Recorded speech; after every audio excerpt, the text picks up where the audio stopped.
I used to imagine that a marriage fell apart from lack of love or one huge fight. I found out that sometimes all it takes is a leash hanging on the door. It was early morning. I was still in the same wrinkled pajamas from the night before when I watched Bryce finish packing his suitcase. No quiver in his voice. No, I'm sorry. Just the flat line. Zeus is coming with me. Eli stays with you. Zeus, the golden retriever who arrived before our son was born, who slept at our feet and escorted Eli around the yard like a four-legged guard, had become carry-on luggage. I took a breath to argue, but the silence was broken by Joan's familiar voice, his mother, standing in the doorway like a judge. "At least the dog knows how to obey," she said, adjusting her fake pearl necklace. She let out a short laugh and Bryce joined in. They looked like they were celebrating a trophy, leaving me with the leftovers, a 6-year-old son and a marriage in ruins. I didn't answer. No shouting, no tears, just the emptiness of someone who realizes that from that moment on, she'll have to pick up the pieces without the privilege of choosing the first one. That's how I learned. Sometimes big goodbyes don't come with slamming doors or dramatic speeches. They're just a man walking out with a dog, a suitcase, and the certainty that the next chapter of my life, and Eli's, would start in that silent kitchen. I grabbed Eli's drawing off the counter, the three of us holding hands under a huge sun, and walked into the other room without looking at anyone. There, on the rug, he was coloring with headphones on. Chaos exploded behind me, but he couldn't see it yet. Right then, I made a pact. My son will never feel like the problem. Bryce can take the dog. Joan can celebrate the victory. I'm staying with the boy, and everything that comes with that. I'd protect him from every joke about his pain, from every look that told him to swallow his tears. But the moment that mattered came weeks later, in court. The courtroom fell silent when Eli, 9 years old, stood up, cleared his throat, and asked the judge, "Mom, can I read the message Dad sent me last night?" Eyebrows lifted, faces went pale, assumptions swallowed. In his small hand he held something bigger than any argument, the truth. For the first time, everyone had to listen. To see why that changed everything, you have to go back to the start. It wasn't one isolated episode or a single harsh line. It was years of subtle silencing. Bryce saying I was overreacting, too emotional, that I ruined everything. When he yelled and Eli cried, I got blamed for not teaching him to be tough. That invisible wear and tear ate away at every day until the boy stood up in front of the judge. In that moment, the cycle broke. Because at 9, Eli showed what many adults forget. When the truth speaks for itself, no one can shut it up. When I asked for help, people said I was exaggerating. When I announced the separation, Bryce told everyone I was unstable and that he was fighting to keep the family together, and as always, they believed him. Charm, smooth talk, an easy smile. He'd call the waitress sweetheart, and no one minded. But Eli saw what the others ignored. He noticed his dad's face change the minute the door closed. He sensed my silence deepen in Bryce's presence. He saw my laughter disappear. And the day Bryce left with our dog, Eli didn't cry. He stayed beside me, held Zeus's old leash and murmured, "I guess Dad doesn't like us very much." That's when the end began, and without our knowing, the truth started. People picture a custody battle full of yelling and slamming doors. Ours was born in the void. It was the silence after the tornado, empty drawers, hangers without coats, the house echoing, "He's gone." Eli asked no questions. He kept drawing superheroes, sunsets, and sometimes Zeus in a red cape. I made up for it. Lunchbox notes, extra bedtime stories, the hall light on because the fear of the dark had come back like an old friend. Our 2-bedroom apartment wasn't fancy, but it was ours. I painted Eli's room light blue, and with every stroke I promised that space would be a safe harbor, even if the world outside doubted me. That's the story no one heard, until now. Because no silence can hide the noise of truth forever. I hung new starlights on his ceiling, a homemade constellation that helped Eli sleep peacefully.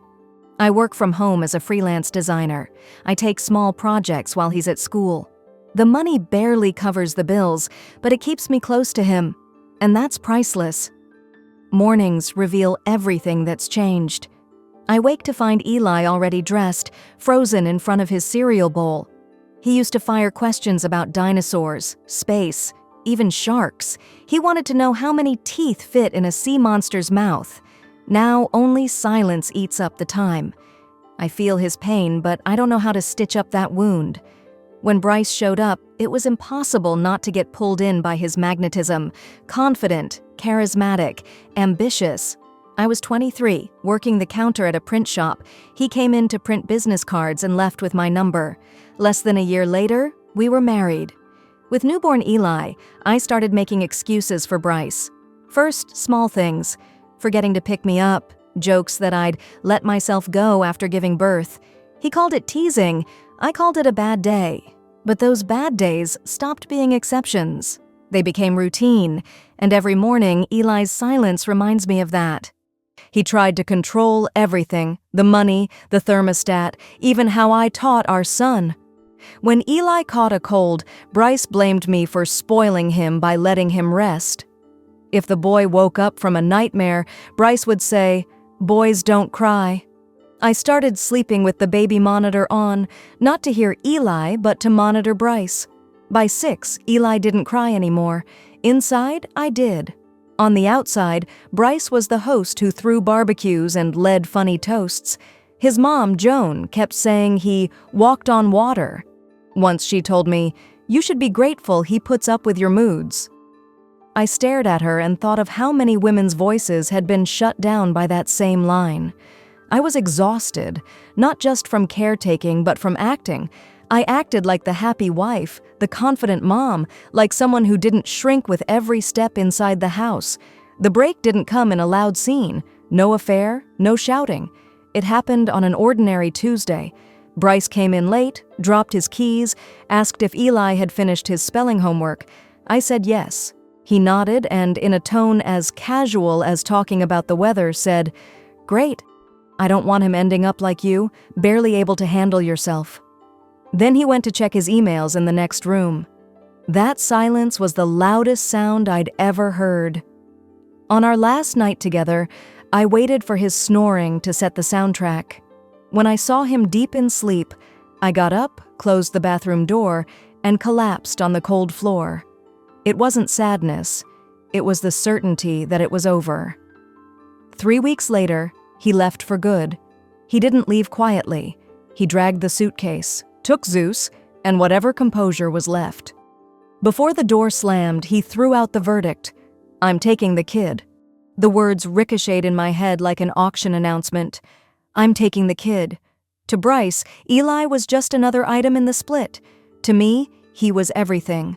A boy who saw the world kindly, who noticed nuances adults forget. If Bryce couldn't see that value, Eli didn't need him. I didn't know how much Eli had already kept inside. I'd soon find out, and so would the judge.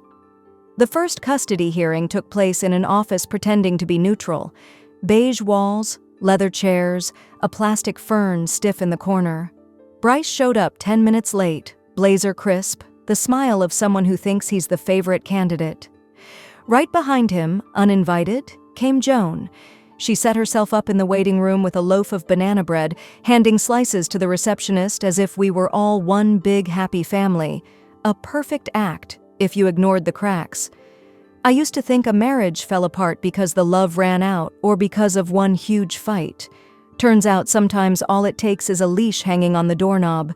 It was early morning. While the clock ticked toward the judge's hour, I remembered the stifled crying on the bathroom tiles. That's where the decision was born. Fight for Eli. Not out of pride or payback, but because someone had to protect those eyes that still believed in people. When the courtroom door opened, I let Bryce walk in first. He carried rehearsed arguments. I carried the truth of someone who'd watched our son grow. And in that beige room, a sharp-eyed boy would soon show who really deserved to be heard. Bryce sat across from me like an actor in a well-practiced role. Voice low, gestures calm, he painted a flawless routine, set schedules, balanced meals. Well-being was his favorite word. Every line sounded scripted, and with every line I thought of the man he becomes once the door closes. Then came the request, joint custody, 1 week with me, 1 week with him. My throat tightened. Since I'd left the house, Bryce hadn't called, hadn't sent a good morning text, hadn't even asked for a video chat. When he showed up to pick up mail, he stayed outside, body angled toward the street like a distracted visitor who doesn't know who owns the place. And now he was demanding half of Eli's time like he was choosing a pizza topping. I tried to keep my voice steady, but the words slipped out. He doesn't keep up with our son. He's not involved. Why does he deserve half? Bryce leaned back, lifted one corner of his mouth, and answered, "Because I'm the father." Right then, I knew Eli wasn't the center of this fight. He was the trophy. What mattered was winning, keeping up the front, and Bryce wasn't playing alone. Joan, his new ally, sent sweet-sounding emails that cut on the inside. Just checking if Eli's eating his veggies. I thought he looked puffy in the school photo. Then came the driveway shows. Bryce showed up unannounced, hoodie stamped #1 dad, handing out granola bars and big waves like the crowd was the measure of his care. While he posed, Eli looked at me first, then at him, trying to figure out who would actually stay until the curtain fell. Eli didn't wake up smiling anymore. Something in him had changed. At home, his silence filled every corner, and the questions got sharper and sharper. "Mom, why did Dad say you don't want me to go over there? Did you tell him I'm scared of his house?" The worst one came on a rainy night. "Is it wrong to cry when I miss Zeus?" It hurt. Since the dog died, Eli started drawing the old buddy into every family picture, always standing between the two of us, a bodyguard made of pencil and longing. One time he crept up and whispered, "Dad told me not to say anything, but he says you cry too much and I'll end up messed up if I live only with you." I sat on the hallway floor and hugged him. I wanted to cry, but I couldn't hand Bryce that trophy. I needed something better than tears. I needed evidence. I started saving everything, screenshots of every sideways text, copies of emails Joan accidentally forwarded to me, stuff like, "If Eli doesn't learn discipline, he'll end up like your side of the family." Bryce got bolder too. He texted our son directly, "Your mom said no again. Shocker. I want to see you more, but she'd rather keep you away. Parental alienation in real time, but trying to convince a judge of that is like proving ghosts exist." My lawyer, Denise, was blunt. "Without physical injury or a concrete threat, judges look for balance. We need something solid." Solid. The word turned into a hammer in my head, because the damage Bryce caused didn't leave bruises on skin. It ate away inside, a drip of sugary lies. And day after day, I watched Eli being pulled by that quiet current. The story isn't over yet, but every page of my diary is an anchor against forgetting. Someday, when the scales of justice ask for weight, I hope these small notes scream loud enough to save my boy. The clock was running. Exactly 2 weeks until the hearing, and every silence in the house was filled by the sound of my fingers swiping through screens, cataloged texts, named screenshots, a timeline built piece by piece. I needed every fact to speak loud, even in a courtroom full of voices. One of those late nights, I went to check if Eli was asleep. I found him sitting on the bed, the tablet shaking in his hands. "Mom, I don't think Dad wanted me to see this." I took the device. The messages scrolled like rocks in my stomach. Bryce confiding to someone, probably the new girlfriend, that Eli was too sensitive and that he'd whip him into shape once he had more custody. And then, the knife. "Can't wait to get rid of that brat and have my life back." When I looked at Eli, his eyes were begging for the answer every kid dreads. "Is it my fault he doesn't want me?" I felt ice crawl up my back. "No, son. None of this is your fault. You're whole. It's your dad who's broken." In that moment, something shifted. Until then, I'd just been trying to ride out the storm. Now I had wind in my sails. Bryce's chat stopped being just cruelty. It became proof. Proof for the judge, proof for Eli, proof that he deserved to be heard. From then on, every document I gathered came with a new purpose. Don't let those words happen again. The hearing wasn't an obstacle anymore. It was our chance to keep Eli safe. I wasn't just hanging on. I was ready to move forward. I sat on the edge of the bed while the glow of the tablet still flickered on Eli's face. The words I'd read felt like a punch. Can't wait to get rid of that brat. Cries like his mom. Useless. The message, sent by mistake, laid bare the contempt Dad hid behind his guest visit smiles. Eli had read it too. His silence told the whole story. Eyes fixed on the blanket, body curled up, shame that didn't belong to him. "You saw it?" I asked. He nodded, unable to speak. That moment changed the game. It wasn't just a custody fight anymore. It was about stopping my son from believing that love is earned by staying quiet. I held his hand tight. "You're not the problem, Eli. He's wrong." I needed every syllable to sound final. As soon as he fell asleep, I got to work.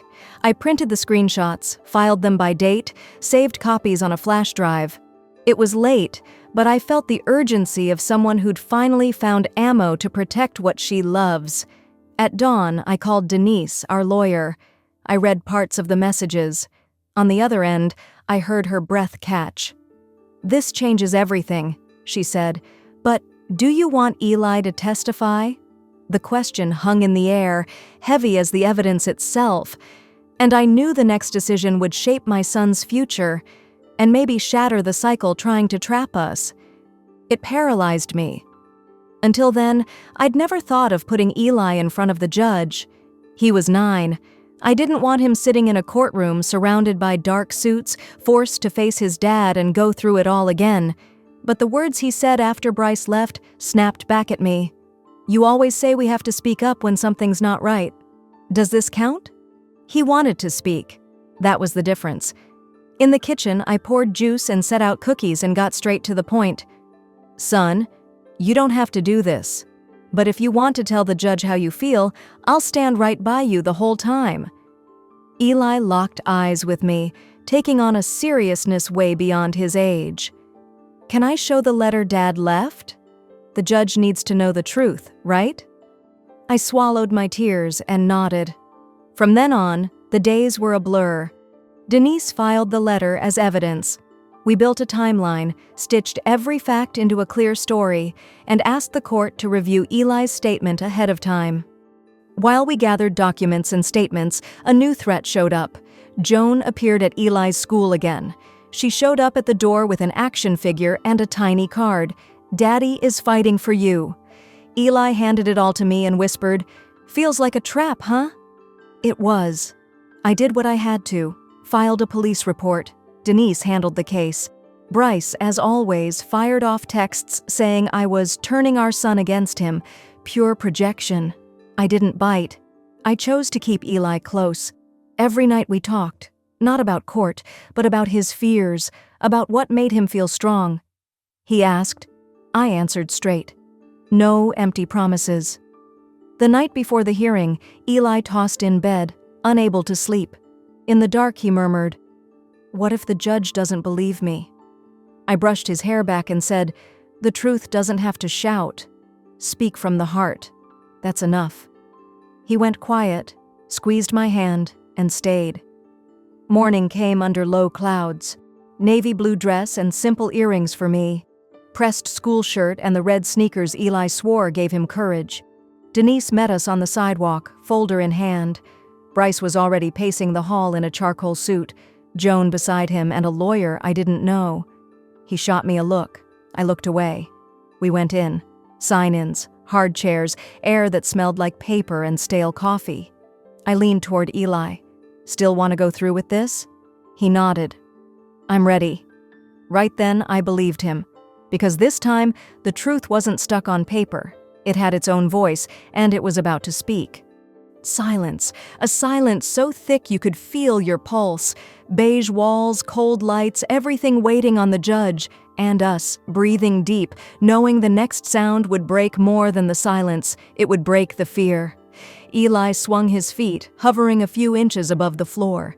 In his lap, the little notebook we practiced with, his last fallback if he decided to speak. Red laces peeked under his neatly pressed pants. Stiff fingers showed the effort to stay steady. Across the aisle, Bryce sat up straight in his tailored suit. He glanced at his son for a second, then stared at some neutral spot. Joan, right behind him, scanned the room with tight lips, as if every move could sway the outcome. The judge walked in. We all stood. He flipped through the file. Case number, names, the stack of documents traded over the past months. No nod, no smile, just business. Bryce's attorney spoke first. Confident voice, rehearsed pitch.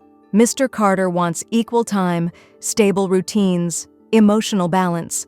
Claims constant dedication to his son's well-being. In my head, I counted the holes. The ignored birthday, the unknown allergies, the nightlight that still has to stay on. Our turn. Denise rose with measured calm. Your Honor, we're seeking primary physical and legal custody, she began, presenting Bryce's texts sent straight to Eli, proof, not vague claims. The judge raised an eyebrow. To the child? He asked. Denise nodded. Yes, Your Honor, and with the court's permission, Eli would like to speak. The judge's pen froze mid-air. Eli held his breath. The room, once full of voices and papers, shrank into a single second of silence. Everything hung on the next word. The courtroom went silent. The judge leaned in, choosing each word. Are you sure, son? Eli looked at me, one almost invisible nod, and he stood. Slow steps, notebook in hand, to the front row. His hands shook, but his back stayed straight, as if he were carrying something bigger than himself. I need to say something, he said, voice steady despite the fear. The judge nodded. Come on, Eli, take your time. He reached the podium, drew a deep breath, and opened the notebook. The bailiff took the printed messages from Denise.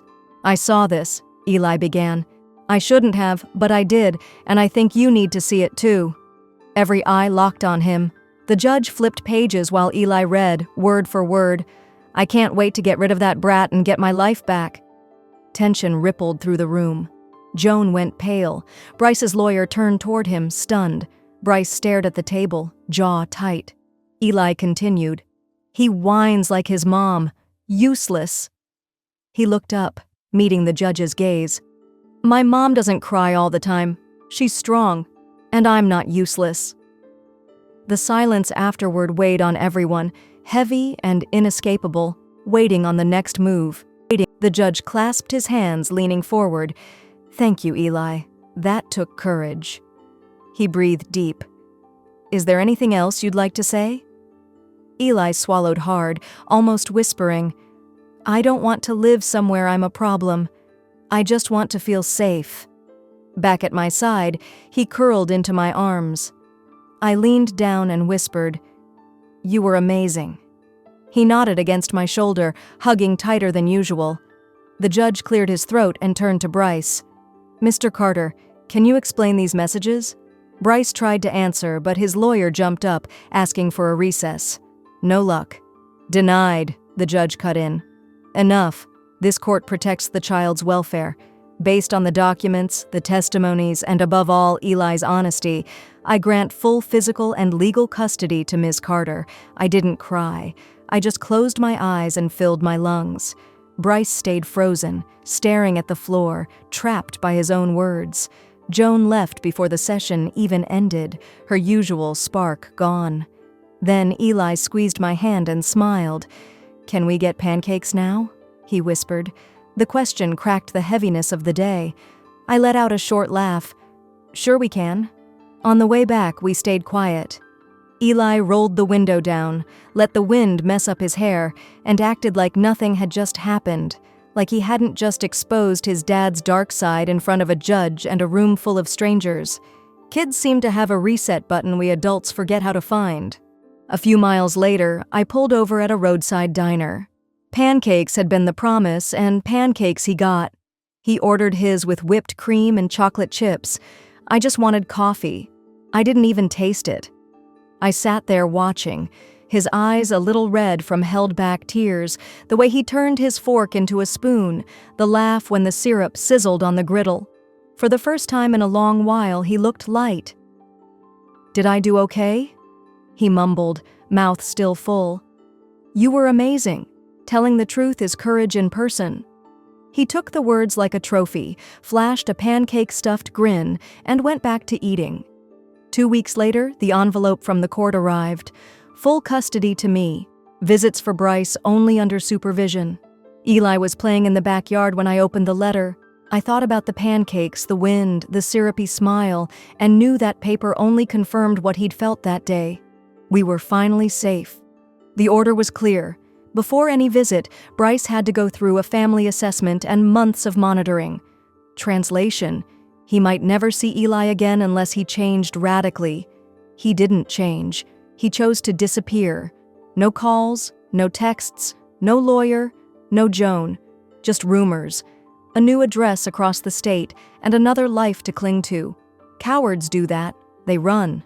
In the first days, I braced for the final blow, sure he'd pop up out of nowhere with a new trick. But the silence held, and inside that silence, something unexpected happened. Eli started to come back to life. He started drawing again. Not quick doodles, but whole comics, full of bright colors and crazy characters. In one of them, I was the hero, a caped mom who saved the day with waffles and truths. I pinned the strip to the fridge like it was museum art. Nights became peaceful. No tiny footsteps at 2 a.m., no nightmare sharing my pillow. In the morning, the house filled with laughs and questions about stars, ocean trenches, and his favorite, whether dinosaurs had belly buttons. The light in his eyes came back a little more every day. And me? I could finally breathe deep again, feeling my chest open like someone who realizes the dangers behind her, and the best part of the story is still ahead. You know that moment when the world seems to spin and suddenly everything shifts? That's what happened to me. I switched clients, renegotiated hours, and, most important, I could finally save money. Money for little luxuries that used to be impossible. Eli's new soccer cleats, the piano lessons he'd always wanted. For the first time, every dollar wasn't draining into legal fees or therapy sessions. I even let myself join a book club. No heated intellectual debates, just women like me. Tired, sure, but coming back to life, finding a strength we didn't even know we had. Every now and then someone asks if I hate Bryce, or if I'd drag him back to court if he showed up again. The answer? Number hate takes up room I now keep for things that move me forward. What I feel is sadness. Sadness for the dad Eli deserved, for the man who could have been someone's safe harbor and chose control instead. I also think about the boy inside him, maybe unable to love without turning affection into a bargaining chip. But I don't carry that weight anymore. I dropped it the moment Eli, still little, stood up and told the truth. I talk about that day in court not for glamour or a victory buzz, but for what it meant. Proof that a child's voice matters. That being young isn't the same as being ignored. That there, in front of everyone, the cycle finally broke. If there's something I'd whisper to you, Mom, watching this video, it's this. Don't underestimate the power of your own story. We're stronger than the scars they gave us. When we find the courage to speak and teach our kids to do the same, we open the door to a life that used to feel locked. And the key, believe me, was always in our hands. For every kid who's ever felt erased or invisible, this message is yours. You're not powerless. The truth is with you. Love is with you. And when courage shows up, nothing can shut your voice down. Bryce left with the dog. He thought he was taking the prize, something gentle, simple, clean. He left with me what he thought was worth less. Our son. Little did he know the best part stayed right where it belonged. My boy is brave. He always tells the truth. He's growing up sure that love has no conditions and kindness is never weakness.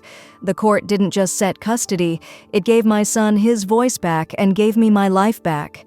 If this story touched you, even a little, hit like.